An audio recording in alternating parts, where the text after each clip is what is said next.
આજના આપણા લેક્ચરમાં આપણે સીઆરઓ કેથોડ રે ઓસ્કિલોસ્કોપ વિશે વાત કરીશું, જેમાં સૌપ્રથમ ઇન્ટ્રોડક્શન, બ્લોક ડાયાગ્રામ, કેથોડ રે tube, measurement of voltage, measurement off frequency અને ઇલેક્ટ્રોનિક કમ્પોનન્ટનું ટેસ્ટિંગ જોઈશું. સૌપ્રથમ સીઆરઓનું ઇન્ટ્રોડક્શન જોઈશું. દરેક ઇલેક્ટ્રોનિક સર્કિટમાં એક કરતાં વધારે ઇલેક્ટ્રોનિક કમ્પોનન્ટ એકબીજા સાથે જોડાયેલ હોય છે. ઇલેક્ટ્રોનિક સર્કિટના કોઈપણ પોઈન્ટ ઉપર આપણે વોલ્ટેજ, કરંટ અને પાવર માપી શકાય છે અને વેવફોર્મ ઉપરથી સર્કિટનું વર્કિંગ જાણી શકાય છે. સીઆરઓનો ઉપયોગ મુખ્યત્વે સર્કિટનું વર્કિંગ જાણવા થાય છે. સૌથી વધારે તેનો ઉપયોગ કોલેજની લેબ અને ઇન્ડસ્ટ્રીઝમાં થાય છે. હવે આપણે બ્લોક ડાયાગ્રામ જોઈશું. તે જુદા જુદા સ્ટેજનું બનેલું છે, જેમ કે vertical amplifier, delay amplifier, trigger circuit, time base generator, horizontal amplifier અને કેથોડ રે ટ્યુબ. સૌપ્રથમ વર્ટિકલ એમ્પ્લીફાયર. ઇનપુટ સિગ્નલને વર્ટિકલ એમ્પ્લીફાયરને આપવામાં આવે છે, જે આપેલ ઇનપુટ સિગ્નલ વીક સિગ્નલને એમ્પ્લીફાય કરશે અને તેની સેન્સિટિવિટી અને બેન્ડવિડ્થ નક્કી કરશે, અને આના આઉટપુટ સિગ્નલને ડિલે લાઇનને આપવામાં આવશે. હવે ડિલે લાઇન જોઈશું. હવે આપણે ડિલે લાઇન જોઈશું. હવે આપણે જાણીએ છીએ કે ઇનપુટ સિગ્નલને આપણે હોરિઝોન્ટલ પ્લેટ અને વર્ટિકલ પ્લેટ પર આપવામાં આવે છે, પરંતુ હોરિઝોન્ટલ પ્લેટ પર પહોંચવા માટે તેને trigger circuit, time base generator અને હોરિઝોન્ટલ એમ્પ્લીફાયરમાંથી પસાર થવું પડે છે, જેથી હોરિઝોન્ટલ પ્લેટ પર પહોંચતા ડિલે થાય છે અને વર્ટિકલ પ્લેટ પર જલ્દી પહોંચી જાય છે, અને જેના લીધે સ્ક્રીન પર ડિસ્ટોર્શન થાય છે. જેની ખામીને દૂર કરવા માટે ડિલે લાઇન દ્વારા થોડા ટાઈમ ડિલે વધારવામાં આવે છે. ત્યારબાદ છે ટાઈમ બેઝ જનરેટર. આ બ્લોક સ્મૂથ વેવફોર્મ જનરેટ ઉત્પન્ન કરશે અને જેને હોરિઝોન્ટલ ડિફ્લેક્શન પ્લેટ પર આપવામાં આવશે. આ વેવફોર્મ એક સરખી વેલોસિટીથી આગળ વધશે અને સીઆરઓની એક્સ એક્સિસ પર ટાઈમના સંદર્ભમાં ડિસ્પ્લે થશે. નેક્સ્ટ છે horizontal amplifier. Time base generator દ્વારા મળેલ સ્મૂથ સિગ્નલ એ હોરિઝોન્ટલ પ્લેટ માટે વીક હોય છે, માટે એમ્પ્લીફાયર દ્વારા હોરિઝોન્ટલ સિગ્નલને એમ્પ્લીફાય કરવામાં આવે છે. દરેક ઇક્વિપમેન્ટને પાવર સપ્લાયની જરૂર પડે છે. સીઆરઓમાં બે વોલ્ટેજની જરૂર પડે છે. સૌપ્રથમ લો વોલ્ટેજ, કે જે ઇલેક્ટ્રોનિક સર્કિટને ચલાવે છે. બીજું હાઈ વોલ્ટેજ, જે સીઆરટીની એનોડ માટે વપરાય છે અને જે 1000 થી 1500 વોલ્ટ હોય છે. હવે ધ્યાન આપવાનો સમય છે. મહત્વનો ભાગ છે સીઆરટી, જેને શૂન્ય અવકાશ કરેલ ગ્લાસમાં રાખવામાં આવે છે, જેમાં 3 ભાગ છે.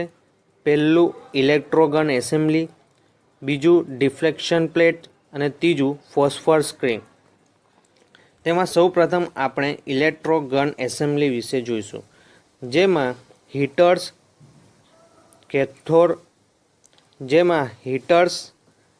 Cathode, control grid, accelerating anodes અને ફોકસિંગ એનોડ્સનો સમાવેશ થાય છે. હીટર ઇલેક્ટ્રોનને ઉત્પન્ન કરે છે અને જે કંટ્રોલ ગ્રીડ પર પસાર થાય છે, જેને નેગેટિવ વોલ્ટેજ ગ્રીડ આપવામાં આવે છે, જેના લીધે નેરો બીમ જનરેટ થાય છે અને નેગેટિવ સપ્લાય આપવાથી બીમની તીવ્રતાને કંટ્રોલ કરી શકાય છે. હવે બીજા ફોકસિંગ એનોડમાંથી પસાર થાય છે અને જેને હાઈ વોલ્ટેજ એટલે કે હાઈ પોઝિટિવ વોલ્ટેજ આપવામાં આવે છે, જેનાથી બીમની વેલોસિટી વધે છે અને બીમ એક જગ્યાએ ફોકસ થાય છે.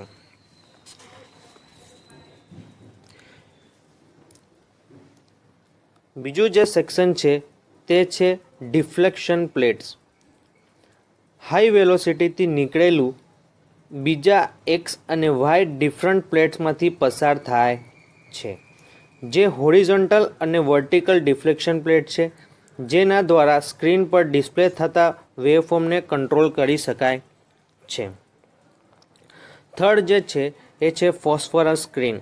ઇલેક્ટ્રોન્સ ખૂબ જ વધારે વેલોસિટીની સ્ક્રીન પર અથડાય છે.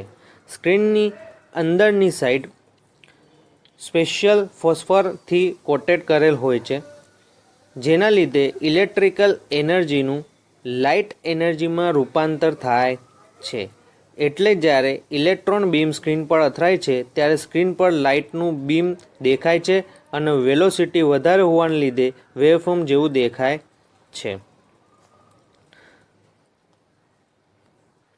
હવે આપણે વોલ્ટેજ અને ફ્રીક્વન્સી માપવાની રીત જોઈશું. વોલ્ટેજ અને ફ્રીક્વન્સી માપવા માટે નોબ આપેલ હોય છે. 2 નોબ વોલ્ટેજ પર ડિવિઝન માટે અને 1 નોબ ટાઈમ પર ડિવિઝન માટે. હવે ધ્યાન રાખો, ખૂબ જ મહત્ત્વની છે, જ્યારે પણ સ્ક્રીન પર વેવફોર્મ દેખાય તો વોલ્ટેજ માટે હંમેશા પીક ટુ પીક વેલ્યુ એટલે કે વાય એક્સિસ પરથી ગણતરી કરવા માટે ગણતરી કરવી. હવે ગણતરી કરવા માટે વોલ્ટેજની આ સ્ટેપ અપનાવવા જોઈએ. સૌપ્રથમ વાય એક્સિસ ડિવિઝનની ગણતરી કરવી. અહીં ડિવિઝન 4 છે. ત્યારબાદ વોલ્ટ્સ પર ડિવિઝન નોબની નોંધ કરવી. ધારો કે તે નોબ 1 પર છે, તો પીક ટુ પીક વોલ્ટેજ માપવા માટે ડિવિઝનની સંખ્યા ગુણ્યા આપણે વોલ્ટેજ પર ડિવિઝનની જે નોબ હતી તેની વેલ્યુ લખીશું. એટલે કે 4 × 1 = 4 વોલ્ટ્સ. એટલે કે અહીંયા peak to peak voltage 4 volt છે. હવે ટાઈમ પીરિયડ અને ફ્રીક્વન્સી માપીશું. વોલ્ટેજ માપવા વાય એક્સિસ પર પીક ટુ પીકની ગણતરી કરી, તેમજ ફ્રીક્વન્સી માપવા માટે એસ એક્સિસ પર એક કમ્પ્લીટ સાયકલની ગણતરીમાં લેવી અને આ સ્ટેપ ફોલો કરવા. સૌપ્રથમ એક્સ એક્સિસ પર એક કમ્પ્લીટ સાયકલ ડિવિઝનની ગણતરી કરવી. અહીં ડિવિઝન 4 છે. ત્યારબાદ ટાઈમ ડિવિઝન પર નોબની નોંધ લેવી. નોબ પર મિલી સેકન્ડ અને માઇક્રો સેકન્ડમાં દર્શાવેલ હોય છે. ધારો કે આપણે જે નોબ છે તે 1 મિલી સેકન્ડ પર છે. હવે ટાઈમ પીરિયડ ગણતરી કરવા માટે ડિવિઝનની ગણતરી ગુણ્યા ટાઈમ પર ડિવિઝન નોબની વેલ્યુ. તો આપણે અહીંયા નંબર ઓફ ડિવિઝન હતા 4 અને ટાઈમ પર ડિવિઝનની વેલ્યુ હતી 1 મિલી સેકન્ડ. એટલે આપણી ટાઈમ પીરિયડ થયો 4 મિલી સેકન્ડ. એટલે એક સાયકલમાં 1 મિલી સેકન્ડ પસાર થાય છે. હવે ફ્રીક્વન્સી એ ટાઈમ પીરિયડનો ઈચ અધર એટલે કે ઓપોઝિટ છે. હવે ફ્રીક્વન્સી માપવાનું ફોર્મ્યુલા છે F = 1/t. એટલે આપણે 1/4 એટલે આપણી ફ્રીક્વન્સી થશે 250 હર્ટ્ઝ. આમ ફ્રીક્વન્સીની ગણતરી કરવી. હવે CROની મદદથી કમ્પોનન્ટનું ટેસ્ટિંગ જોઈશું. અહીં આપણે ડાયોડનું ટેસ્ટિંગ જોઈશું, જેમાં સૌપ્રથમ ડાયોડને CRO સાથે ઇનપુટમાં જોડવો. જો ડાયોડ હેલ્ધી કન્ડિશનમાં હશે તો તે પોઝિટિવ હાફ સાયકલમાં કન્ડક્ટ થશે અને નેગેટિવ હાફ સાયકલમાં ઓપન થશે. એટલે કે જ્યારે તમે ડાયોડને એસી સપ્લાય આપશો તો પોઝિટિવ હાફ સાયકલમાં તે કન્ડક્ટ થશે અને નેગેટિવ હાફ સાયકલમાં તે સપ્લાયને પસાર થવા દેશે નહીં.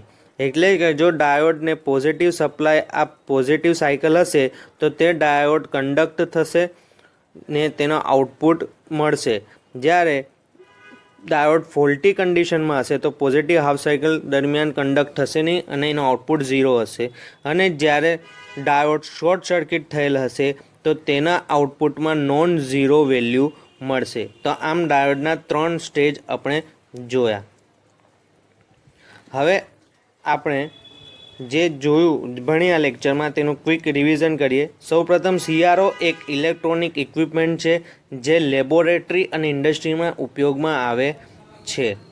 બીજું જે જોયું CROના ભાગો જેવા કે vertical amplifier, delay lines, trigger circuit, time base generator અને હોરિઝોન્ટલ એમ્પ્લીફાયર અને કેથોડ રે ટ્યુબ। ત્યારબાદ કેથોડ રે ટ્યુબને CROનું હાર્ટ કહેવામાં આવે છે, જેમાં 3 સેક્શન છે: ઇલેક્ટ્રોન્સ ગન એસેમ્બલી, ડિફ્રન્શન પ્લેટ અને ફોસ્ફરસ સ્ક્રીન। ત્યારબાદ આપણે વોલ્ટ પર નોબ ડિવિઝન નોબની મદદથી અને ફ્રીક્વન્સી ટાઈમ પર ડિવિઝન નોબની મદદથી માપણી કરી અને છેલ્લે આપણે CROની મદદથી ડાયોડનું 3 અલગ અલગ ટેસ્ટિંગ કર્યું।